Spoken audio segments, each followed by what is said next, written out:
Whoa. Nobody heard that, right? But if they look at the replay, they'll hear it. He's had a rough day.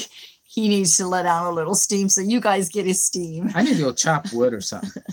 Something real destructive. Take out my aggressions.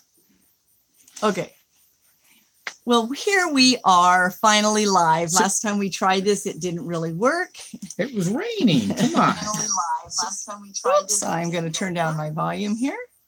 So we got folks. Oh, is that you? No, a couple people showing up. Folks are showing up. Whoa, I felt a cool breeze. Where did that come from? Keep going, breeze. We can use that. We have had coolness for a long time. Probably about a good couple of weeks. Good couple of weeks. Yeah. Today it's back. Hello, 180. You know what? I don't think I ever answered you guys. 180 from average. Yes, coming on the 14th is great. I think that's when you said. I can't remember. No, I thought you told them about our scheduling. I did. Okay, so you did tell them. I don't know. We'll talk. There's a lot going on. If we haven't told you, we're leaving on the 16th. And I thought it was the 15th. Oh, okay. We're leaving on the. So 14th, we are here. Yeah. Hello, Donna. Hello from Watson, Louisiana. Okay. Marianne is here. Yes, you are on time. And okay, 180 says they'll be here. Good. It'll be fun. You get to see Porky. We forget where you're coming from. Can you write down where you're coming from? It was Wisconsin. North. It's north of us. Yeah. Yes, Jim will introduce you to Porky, and Porky. That's what he calls them every morning when he goes to see the pigs. I've named them, but it's not so personal that it gets that tight attachment. They need their water thing filled right now. I really poured the water onto them. They're just laying under the faucet right now. I had it running in there pretty strong, but they keep knocking it over. Yeah, we got to get them a bigger swimming pool. Those pigs love water. It's amazing. I've heard about pigs liking to wallow, but I didn't realize what that meant. I'm going to try to pronounce this new person who's on here. I'm not. This ought to be funny. No, I want to hear you try. Let's go. Go ahead. Schlick lover. Okay. Welcome. Okay. They're coming over from Justin Rhodes' channel. Ah, awesome. Good to have you. Hello, Janet. Nice to see you. Hear you. Watch you. I want to say something about the title that we had on here. Elderberries Are Ripe. Now, we don't have our own elderberries. We haven't got those planted yet, but there are a few canes nearby that we have seen when they were blooming, when the kinds were blooming. And so we've been watching them, and one set of them that we've been passing every day. There's actually two sets. One was more in direct sun. It's ripe now. The other one will be ripe in a few days. So we decided to go pick some of those that were ripe. So this is our first venture. I almost want to get them and go show it to them. Well, you ought to do that. I'll sit here and jabber. Let me say hi to Dawn and hi to Rocky. And then Marianne said something I didn't get to read. So Rinda wanted to go see them. I knew that they were ripe just based on the color I saw as we drove by. So I took something to cut them with and something to carry them in, which meant then if we harvested them, we've got to process them. So looking at today's list of what needed to get done, that may not have been the best choice. But it really didn't take that long. I mean, we had a good-sized bag of them, and so Rinda's going to bring and show what we've come out of it with. We're freezing them right now, so she's pulling them out of the freezer. So the process was we brought them in, had them in cold water, take them off of their stems, back into cold water, separate the things that float to the top because we don't go the stems, and we try to get as much green ones out of there as we could. We did a great job. They're beautiful. And then once look at those. Once they were all done, they're froze. Rinsed them off, dried them off some, and now putting them into the freezer to freeze until we are ready to work them over. To make our own juice that we don't have to pay $30 a bottle for. So how many pounds do you think we have there from what we harvested today? I don't know. A couple pounds, maybe. A couple pounds. So we'll get a little bit of juice. It shouldn't be too bad. Yeah. So. Plus, we have some others on the back of the property to look for, and then one that wasn't ripe yet. So hopefully we get it before somebody else does. It's just public property. Nobody else so. was getting it, and these were perfect. So I'm going to set this right here so I don't disappear again. What we are going to do, once this is all finished and at the appropriate time, we're going to go to where these canes are, and we're going to get some starts off of them. We have learned how. We have not watched how. We've been told how. We'll do a little more research to cut them properly so that you get a viable start out of it. Because you get, what do they call them? It's a stick, essentially. I can't remember. So many inches long, but you have to have the nodules on it, and you cut it at a certain angle and so on. Anyway, we're going to do it all right, get several, and start planting them in places where we can. They're definitely on our property, and we can watch them and nurture them and get them growing really well, because that was kind of fun. It was fun. There were some of them were really loaded, so we're pretty happy about that. So that's our first venture. So they are coming right. Now this is later for ripeness. Our new viewer is from Alberta, Canada. Oh, okay. So from what we're understanding, usually it's more mid-July when the elderberries around here come ripe. We're thinking the late start for summer this year, that it's winter that lingered on into spring, probably forced the lateness a little bit. And maybe the dryness. I don't know. Laura is saying hi from California. Ah. Let's see. Alberta, Canada. It's really hot here. It's really hot here. It is cold nor hot. Isn't hot. It is real. It's really. You having trouble with? Honest, it says it's really hot here. Is it cold or hot there? That's what he's saying. Oh, there we go. Really hot. It was moderate the last week or so. Yeah, we've been very cool. Today has changed. Yeah, we actually were having highs in the 60s, which was like, bring it on. We're happy to have highs that. In the 60s. We were. Yes, yeah. And now they're back to the 90s. Yeah, they're back into the 90s. Which is, Which compared to what it had been, is not bad. No, we're good. We're good. All right, I'm reading. But it is dry, and I think that's something we share with everybody but those on the East Coast right now. It's just a dry time. Will we sell any starts of our elderberries? Well, let us get some first. That's a great idea. We're going to try to harvest a bunch because we're aware of several I don't plants. know if you know that we plan on doing an acre of elderberries professionally. We went to a workshop on it, and these we have never even seen elderberries. This is the first time we've touched our hands on them. So yeah.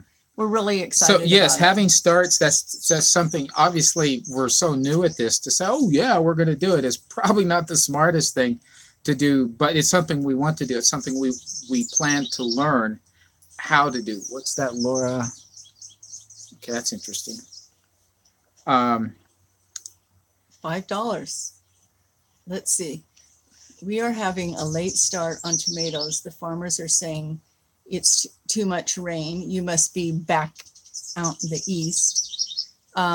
Watching from North Idaho, John is, and they have elderberries out there. Yep. So Laura, what is $5? Brenda, it's the super chat. Oh. So she can promote her chat so you can see it. Oh, okay. That's what it's doing. Oh, okay. Anyway. So yeah, doing the starts, we've kind of learned how to do it. We're definitely going to learn how to do it and get them going so they're viable. And 70 in Alabama today. Oh, wow. So yeah, that'll be a great thing. I don't know already how much. When I've talked to people, very few really know what they are. They're like, oh, those are weeds. Yeah. So yeah, I don't know. But then actually, again, understand, we did not know a year ago. Can they be shipped? And that's the question. That would be interesting. But the problem is they really tend to be local. Things that grow well here may not grow in another climate. I know at the workshop we went to, there was a grower from Canada, and they had totally different varieties up there, and what worked for them would not grow here and vice versa. So they're really a very local, they grow everywhere, but it's a slightly different variety that's going to do that. So you'd have to experiment. So we really would have to be selling them local, and I don't know how much of a market there is. We don't even know what kind they are. Well, and that's the other thing we need to learn. There are ways to look at them, but based on what I was hearing the horticulturists from the college talk about, it's not as simple as just looking at them and saying this is what it is. There's a lot you have to look at. So we can't take the plant, a branch down to the extension center and then tell us? They may be extension center, probably not. The place. But yeah, somebody who really knows them could probably look and say, I mean, it has to do with color, it has to do with size of leaf, shape of leaf, and some of the other features on the leaves. Right. And Janet's saying elderberry juice is very expensive. Absolutely. Oh, it's outrageously expensive. It's $30 for a little bottle. We got it at the Baker's Creek on sale for $20. Yeah. When you look at what it takes to produce that however many ounces of juice, it takes a lot of berries. And the berries, to grow them, there's quite a lot you have to do to grow them. And there's no way to automate the picking of them. They're hand-picked. There is some automation in the processing of them, but a lot of it is manual, so that the labor costs for processing elderberries is quite high. And that's what makes the prices of the products high. The less processing that's done on the berries, the less costly the product is going to be for you to buy it. So if you're getting the juice, it's been through several steps to become a juice, and it takes a lot of elderberries to make several ounces of juice. And then there's a difference between the juice and the syrup. The syrup has the sugar in it. The juice doesn't. The juice is what's really used for the medicinal purposes. Syrup is for pancakes. Juice is for medicine. That's what we were told. That's what we were told. And we are walking, talking witnesses of what the elderberry juice did for us when we were sick this last summer. That's why it really caught our attention when we went to Baker's Creek and we ran into Terry Durham there, who is really the... And in fact, Janet's just saying she was watching the process from Doug and Stacy, and that was with Terry. And Terry is the one whose workshop we went to. Yes. And he's who, when we grow, he wants to buy ours. He's one of them. He's probably one of the main buyers in the area. He says, you grow it, I'll buy it. Yes, pretty much. We haven't decided to sell it to him yet. Yeah. What we're looking at is that to sell it wholesale to a buyer like that, what we get per pound as compared to what we could get if we were to freeze dry it and sell it freeze dried, or to process it into juices, which there's more expense in that for us. But what we can get per pound of elderberries skyrockets. So it becomes very worth the processing that we'd have to pay for. There's just a lot more profitability in it, but we do have to set up for that. But so that's something we're looking at. First, though, we've got to grow some. $2 a pound, $30 a pound. With a lot of processing costs in there. But we've got to learn how to grow them. It's great pie in the sky. Maybe we can do it. We've got to get them in the ground, get the canes growing, get the berries getting produced, and harvest them before we can really. And that is what we are doing through the. Whoops! Didn't mean to make you bounce. FSA? No, the other one. Oh, NRCS? Yeah. Is that all right? Yes. NRCS. Through one of their grant proposals. Programs. That's what we're looking to do. They will help us. Here in Missouri, they very much want more elderberries grown because this is a great area. A lot of the cultivars that are used are being produced here. Cultivars, that's what. Yeah. And so they feel like it can be a really major crop. I believe it is. Janet wants to know if they can be dehydrated and powdered. Absolutely. Yeah, that's one way to do it. And that's one of the things that we're looking at. I mean, it's really a step. I'll let you talk about it. No, it's okay, hon. It's really a step-by-step process. He needs to unwind, so let him talk. Typically what happens is they're freeze for what you're talking about. I mean, if you can sell them fresh, that's the first thing that a producer would do, is to sell them fresh. And then the next thing is to freeze dry them and sell them as freeze dried products. And the next thing is, if you're not selling all of those and your stockpile is too big, is to take those to dehydrate them and turn them into powders. And we would love to do the freeze dried. It takes a little bit of cash to get that machine to do that. That is where we tasted both of them at our workshop, the dehydrated ones and the freeze dried, and we much preferred the freeze dried. I have a question that somebody asked Marianne, and Marianne, we were wanting to know you're in California and you're at 95 degrees, are you having any forest fires near you? So that's a question. Yeah, she's in Sacramento, so Right, they'd be a little ways to the west, but yeah. I lost my train of thought. I'll get it back here. So one of the big advantage of the freeze-dried and then the dehydrating of the elderberries is that they can be shipped. Elderberries are very, very tender. You can't even processing them today to destem them, we had to keep them cold. You have hours from the time you pick them until you've done something with them to where they're starting to freeze or whatever it is you're going to do with them before you start losing quality rapidly. In fact, I need to take these runnies back to the freezer. Get them back in the freezer because you can really destroy them if they don't last, and that's why they can't be shipped, and that's why freeze drying and dehydrating are really optimal, because then you can sell them lots of places. You know, it's interesting. We have one of our subscribers. We've had some comments from them. Is from China, and they were asking about what we in the U.S. do with elderberries.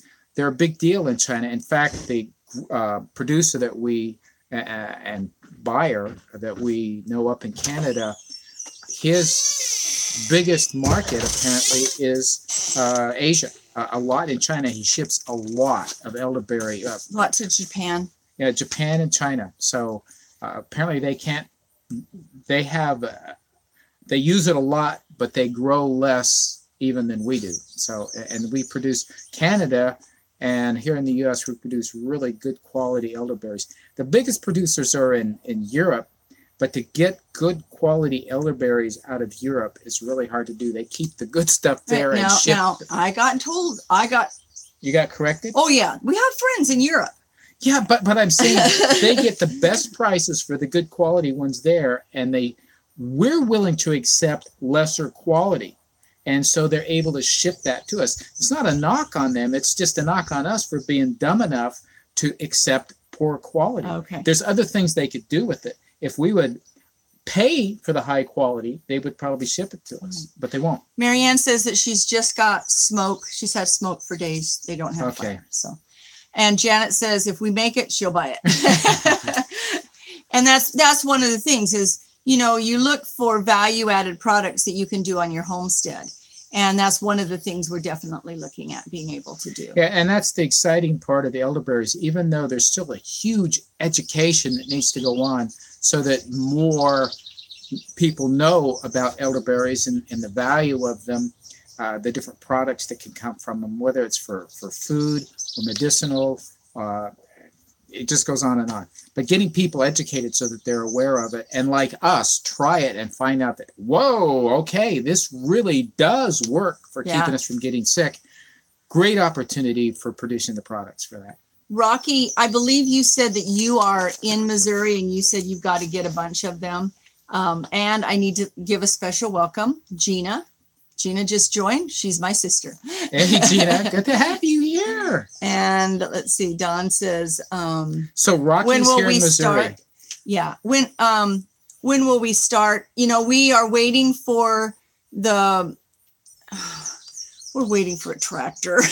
We're waiting for I think starting growing them or starting commercially growing them. Starting commercially growing them. We're waiting for the program. And it'll probably be next spring for us. But as far as getting some of these shoots and things to start growing those elderberries here, we are going to put in our own little forest area. Yeah. Now that we're still deciding between market garden and elderberry patch, whether or not which one we're going to pick as our first. We don't have the time or the financial ability to do both of them at the same time. We'll start one, get it going, and then do the other. We can run them both at the same time to get them both started a little bit beyond our reach. So elderberries take a few years, which is 2. It takes us at least 2 Some years. people do get it their first year. Marianne wanted to know what species we were going to be growing. We don't know what kind that we just got today. We don't know what kind that was. The main ones that grow really well here are Bob Gordon. Yeah. And that's probably what we will Which grow. is one that was created here locally 15, And 20 years ago. One of the things that's good about the Bob Gordon is when it's flowers, it goes like this, which is what those did Which today. keep the birds. Keep the the birds birds. can't get it to them as easy. In fact, the ones we harvested today were all like that. I didn't see any that the birds had picked And there out. were no birds. Yeah. In fact, there was one bug on that whole entire thing that we got today. So it's pretty awesome. So, the Grateful Sunites. They're on the road. Oh, Let me see what they're saying.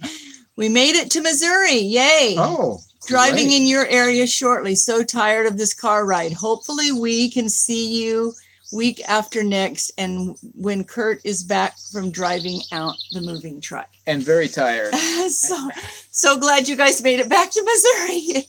Yeah. So they are, the Grateful Sunites are the former Win in Idaho, and they are moving out from Idaho back to Missouri. So they spent a little time at our place a couple weeks ago, and we're so happy to have them back. Welcome them back to Missouri. So.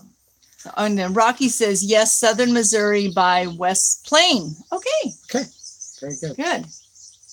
Anyway, we're figuring that one out, but we are definitely this year going to get our own personal canes in the ground somewhere here that we can take care of them, so that if we get them first year, great. If it's the second year before we start getting any appreciable amount of berries, then that's what it's going to take.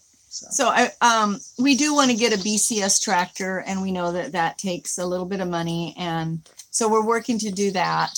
We also, and that's just to be able to get through the first part. We will use the no-till method. After that, we'll only use the tilthers that only go 2 inches in. We have such deep grass, and it has never been turned over. Yeah.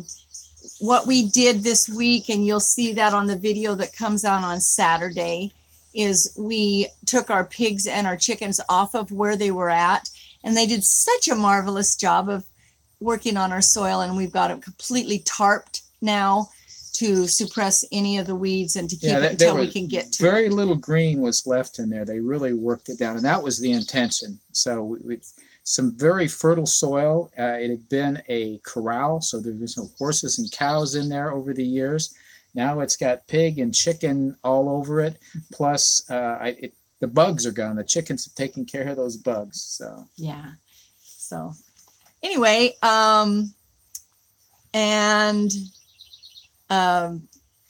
Janet says that when she saw the Grateful Sunites, she thought they were a nice family. Yep. What breed of hogs? We have red wattles. Very happy with them. We don't know a lot about pigs. Okay, we know nothing about pigs. Well, we're learning. Let me tell you, we're learning. We want to do American guinea hogs, but these were available, and we had been eating their meat. It was excellent. We knew how they were raised. We knew we've been on the farm that they came on from, and they are supposedly supposed to grow a longer time, take a longer time to grow. We're not finding that. They're getting downright big.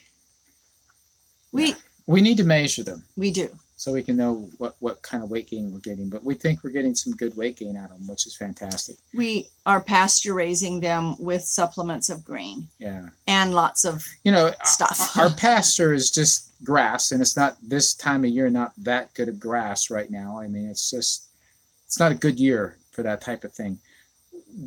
Our plan is, and I think we've explained this a little bit, but we are laying out an area that will have enough paddocks in it that we can move them once a week into a suitably sized paddock.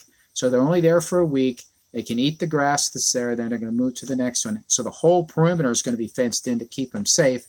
And then we'll have it divided up into paddocks so we can make the moves easy. Right now, we've had to move the whole perimeter fence each time. A lot of work involved in that. So we're making plans for the next time. But in addition to that, we're going to come behind them and we're going to plant the kinds of plants that they will eat next time they come around to it.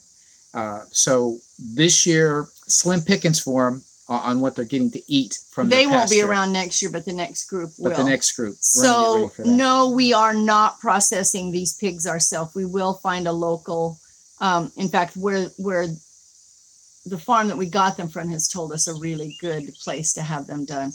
We're not ready to do pigs ourselves yet. Yeah. They're a bit more than a chicken to take care of. There's a farmer here that raises them, and they said they're awesome meat. That's what Janet's saying. Yep. Rocky says, I'd love to getting to set up small hog production. And we have one extra pig. Yeah, we bought an extra one so that we're going to find a buyer for that. And the other one we're going to sell the meat from. Well, we may have to come down and see Rocky's place. Yes. We like to do that. West Plains is not that far. Is it going free grain? It is not. Grain is, free grain. How's it going with free grain? It actually is going fairly well. We're not giving them. It's not. We don't keep the thing full. We don't. We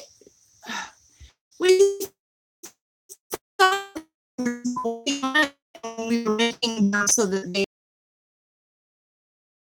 a day, which is what they're supposed to get. Concerned that we were not. We're making it too easy. It's like dessert instead of having to go out and forage and work for what was there a little bit. So it's a tough call on what the right.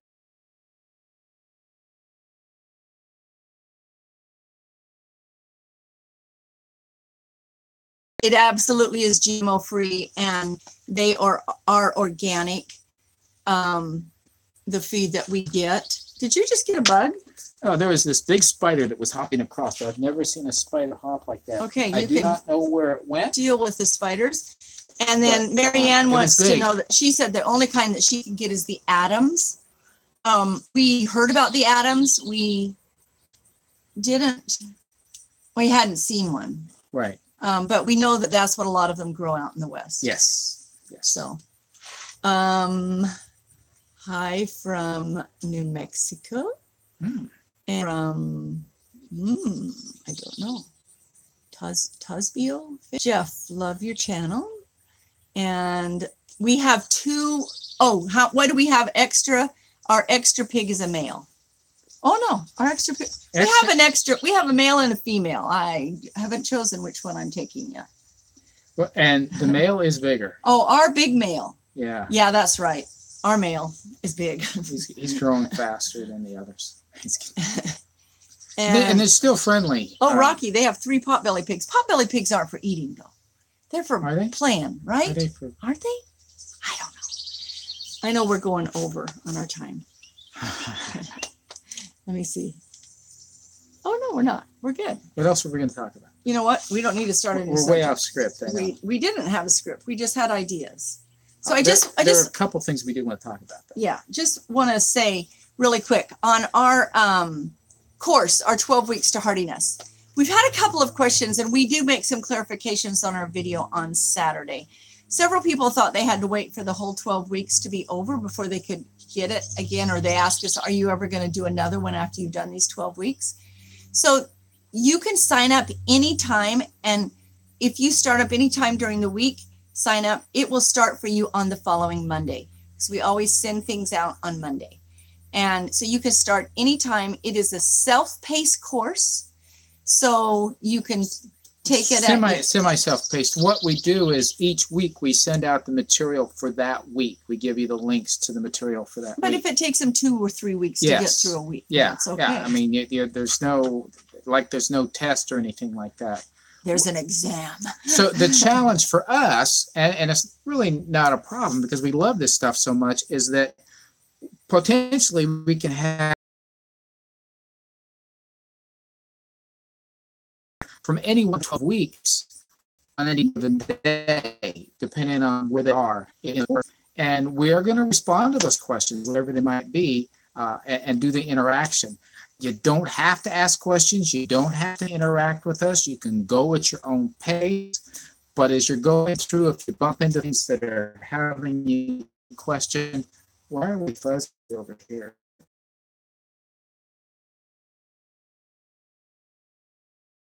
Good for everybody. It just went bad.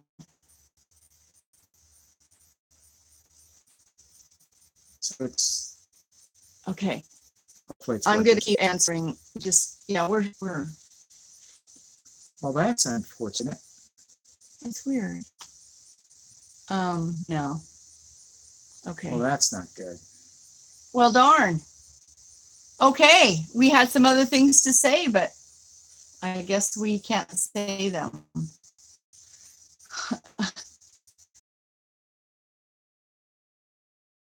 It's good. That's good. No, that's what's coming across. It's unfortunate. Yeah. Hmm. So, oh, somebody's saying hi probably. So, oh, there's creating us.